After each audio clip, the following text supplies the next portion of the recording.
everyone, welcome to my first in what I hope will be a series of monthly how to spell videos. So what this is a spell for attracting love, for attracting a romantic relationship, for attracting your soulmate, so to speak. So there are two steps to this spell. I'm going to show you everything you need for it. And all of this is stuff that I think is pretty easily accessible. This is not one of those spells where it's like, go out and get this weird, crazy, random thing that you don't know where to find. So what you're going to need for this is you're going to need 2 pieces of paper and a pen. You're going to need a couple of candle holders. You're going to need a red and a pink candle. These are what they sometimes sell as birthday candles, charm candles, Hanukkah candles. I got these off of Amazon. You can also get them at metaphysical shops as well, usually a variety of colors. I like these because they don't take super long to burn, but I still like having a variety of colors. Now, of course, if you do not have colored candles, white candles will substitute for everything. So don't be discouraged if you don't have these, because as long as you have a couple of white candles, you can still do this. I like colored candles because I think they add to things, but that's just me. You need a plate to put the 2 candles on. You'll need a sharp object, like I have a nail here. I wouldn't recommend using a knife to carve anything in on these because they're just so small, but a pin or a nail is great for carving names in. I have some rose petals here. If you don't have rose petals, you can opt out of these. I do like them though. You can buy like a rose at a flower shop and take the petals off. We're using this in spellcraft, so it's all good. Or if you have any sort of like a pink petaled flower, you can use for this as well. We have sage that we've gotten from our kitchen cupboard. Don't have to use the stuff in the metaphysical shop. You can use the stuff from the grocery store. And I have here a quartz, a rose quartz. It looks more pale on camera, but it is pink. It is rose quartz or any pink stone. This is optional though. If you don't have one, don't get too worried about it. All right. And then also we have sugar. This was off the camera, but we have just plain old garden variety white sugar we have as well. All right. So the first step of the spells, before you even begin this, you need to write down, sit down and really think about this. If you're serious and you want to attract someone to you, then this is the part where you have to sit down and seriously think about things.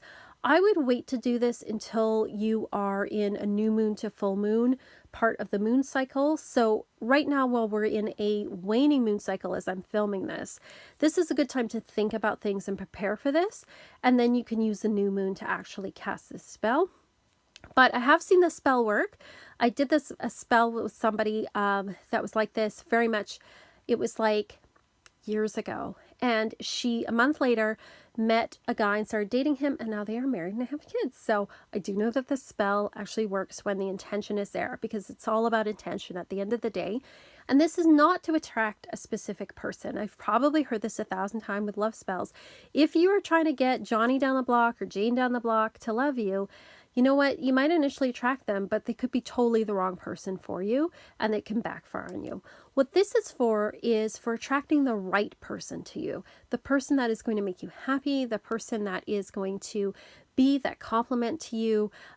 It's about asking the universe to bring the right person your way and being open to that.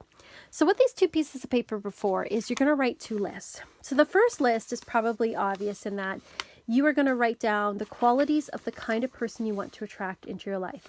And this is not just physical. I mean, feel free to put some physical attributes for sure, but more about the kind of character that you want, the kind of person that you want in your life. And really think about that and what kind of person you want to come your way.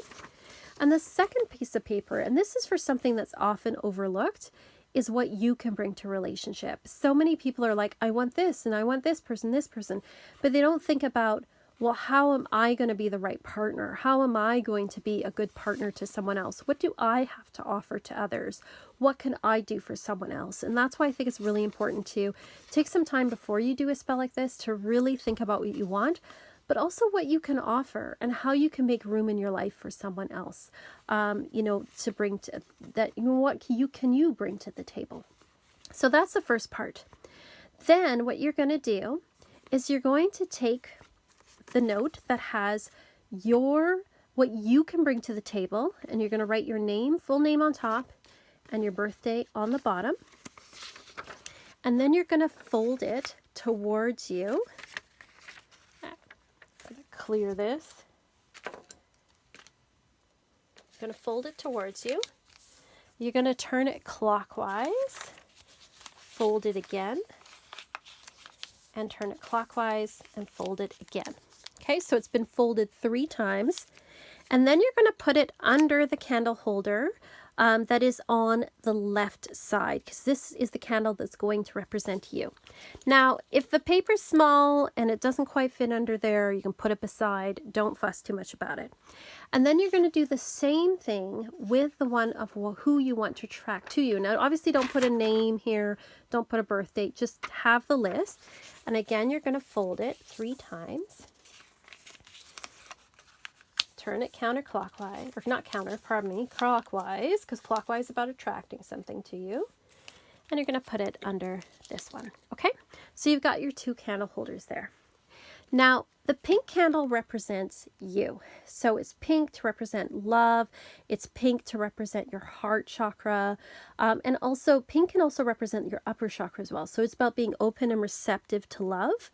And you're going to take your nail or whatever implement you have. Please be careful, of course. It doesn't have to be perfect. Carve your name going upwards. This candle. Carve your name into the candle. And then you're going to take the candle and put it in your hand. Imagine energy flowing into the candle, and you're going to say, activate this candle in the name of the Lord and Lady, or whatever deity you work with. Angels, ancestors, guides, and guardians, help me to be open to love. Help me to be open to the right person to come into my life, to love me, and let me be able to love them back in a way that is healthy, in a way that is open and loving. In the name of the God and Goddess, angels, ancestors, guides, and guardians. And then I take my finger and I make a star over the object that I'm blessing. You can use a cross as well if that works better for you. And I say, I do this in the name of, and by the powers of air, earth, air, fire, water, and spirit. So mote it be. And then put it into the candle holder there. You're going to hold the red one in your hand. The red one is going to represent the person that you are attracting into your life. And you're going to hold again, imagine energy flowing into it, and say, I activate this candle in the name of the Lord and Lady, angels, ancestors, guides, and guardians. May the right person be attracted into my life. May the right person for me and only me come into my life, bringing in the values and qualities that I've stated on this piece of paper. May it be open and receptive and recognize when this person comes my way. I ask this in the name of Lord and Lady, angels, ancestors, guides, and guardians, powers of earth, air, fire, water, and spirit. So mote it be. Now, of course, you can free flow what you're saying. Think about what you're saying. It doesn't have to be exactly what I'm saying, but it's something in those veins where you're saying, I want to let this love in. All right. So you put it in there. All right. Next, we're going to sprinkle some of these things around here.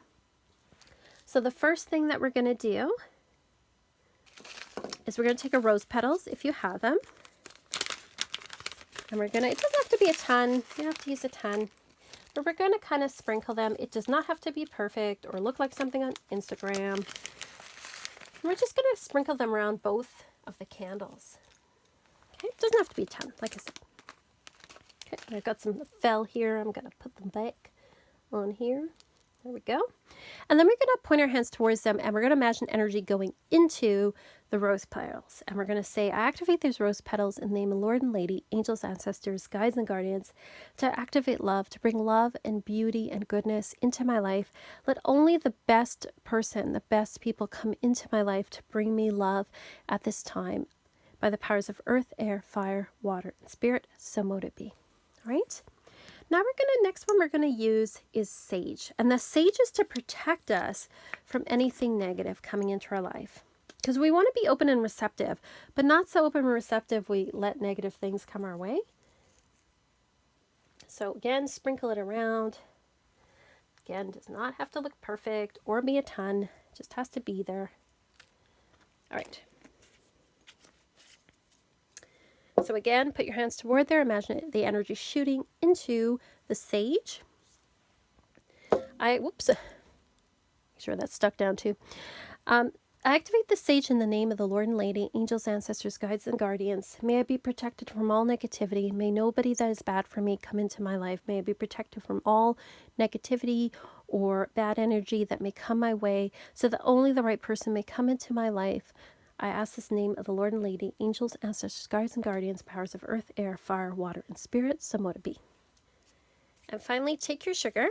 Well, not finally, because we've got the rose quartz, but take the sugar and put it between 2 candles. Okay, make sure you don't get any on the candle. Put it between there. Okay. And then we're going to do the same thing with the sugar. Activate the sugar in the name of the Lord and Lady, angels, ancestors, guides, and guardians. May there only be sweetness between us. May there only be sweetness and love between us in our relationship. I ask this in the name of the Lord and Lady, angels, ancestors, guides, and guardians, powers of earth, air, fire, water, and spirit. So mote it be. And then if you've got the rose quartz, again, this is optional. You can put this between there as well. So what you're going to do is you're going to hold it in your hand. Imagine energy again going into it. And you're going to say, I activate this rose quartz in the name of the Lord and Lady, angels, ancestors, guides, and guardians. May I attract love into my life. May I be loving. May I attract love. May only the right person be attracted to me and come into my life. I ask this in the name of the Lord and Lady, angels, ancestors, guides, and guardians, powers of earth, air, fire, water, and spirit. So mote it be. Okay, so we're going to put that between there. All right. Then you're going to light the candles. Now, of course, fire safety, don't leave these unattended. If you have to leave and go away, you can put them out and start them up again and let them burn down. And then when you're done, what I want you to do is I want you to take this rose quartz, if that's what you're working with, and you can carry it with you. You can put it by your bedside table. You can put it in a pocket, put it in a purse, so that you've kind of got that energy always around you and reminding you that you're being open to the opportunities for love in your life. Now, of course, if you don't have that, that's fine. What I want you to do with the papers is I want you to put them in a special box. I want you to put them in a jar or a box until you find the right person. So just put them away and know that the universe is taking care of it. And then for the herbs and the sugar and things, what I want you to do is I want you to deactivate them afterwards, because people often ask me, what do I do at the end? What do I do with the remnants? So what you're going to do is just put your hand over. Again, imagine the energy almost coming back into your hands a little bit, like you're taking it back. And say, I deactivate these herbs and this sugar in the name of the Lord and Lady. They are now inert and neutral by the powers of earth, air, fire, water, and spirit. So mote it be. And then you can just toss these in the garbage. So that's a really simple love spell that you can do. Again, it's for when you're ready to be open to love in your life. I've seen it work. If you need to use substitutions, of course, don't be afraid to use that. Go with your gut. Go with your instincts on that one. If you have any questions, you can put them down below as well. Let me know what you think of this if you want to see more of these. A reminder that on my Etsy shop, I do have relationship readings on sale for the month of February. And in our coven on my Patreon, we are working on friendship magic right now. As adults, we often have trouble making friends or finding friends. And, it's something that we take for granted when we're kids, and when we're adults, it becomes a little harder. So that's what we're working with this month. So let me know what you think. Stay wild and weird, and I'll be back next time.